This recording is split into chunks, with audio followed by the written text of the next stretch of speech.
রথযাত্রা 2025। চলো গতকালের ভিডিও তোমাদের সঙ্গে শেয়ার করি। সকালবেলায় অয়নদের বাড়িতে রথ সাজানো চলছিল, সবাই মিলে আমরা এখানে রথ সাজাচ্ছিলাম।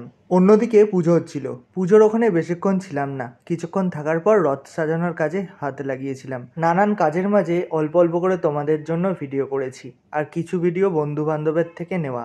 ও পুজোর পর খাওয়া দাওয়াও করেছিলাম। খিচুড়ি, লাবড়া, আলুর দম, চাটনি, পাঁপড়, মিষ্টি, পায়েস, নানান ধরনের খাবার দাবার। এখানে সবাই মিলে আমরা একসাথে বসেই খাবার খাচ্ছিলাম, আর তারপরে আবার রথ সাজানোর কাজে হাত লাগিয়েছিলাম। দুপুরবেলা বেশ খানিকক্ষণ বৃষ্টি হয়েছে, আর তারপরে রথ বেরোতে বেরোতে আমাদের বিকেল 5টা বেজে গেছিল।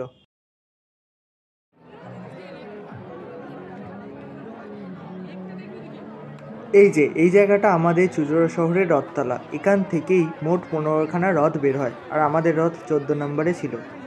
এটা 1 নম্বর রথ, আর ওই যে দাঁড়িয়ে সামনে দেখছেন, মাঝখানে 2 নম্বর, পিছনে 3 নম্বর, এরকম পরপর দাঁড়িয়ে থাকে। সবার প্রথম আমাদের 1 নম্বর রথের যাত্রা শুরু হয় বড় জগন্নাথ বাড়ির। বড় জগন্নাথের রথের দড়ির টান আগে পড়ে, আর তারপরে সবার। এটা আমাদের 14 নম্বর রথ।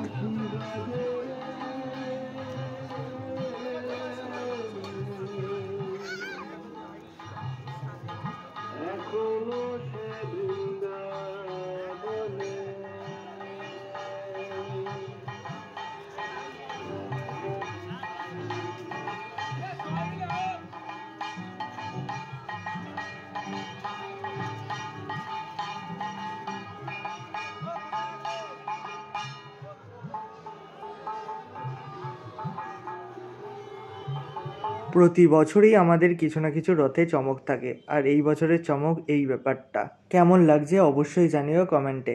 আর কালকে রথযাত্রা কেমন মজা করলে সবাই, সেটাও কমেন্টে জানিও।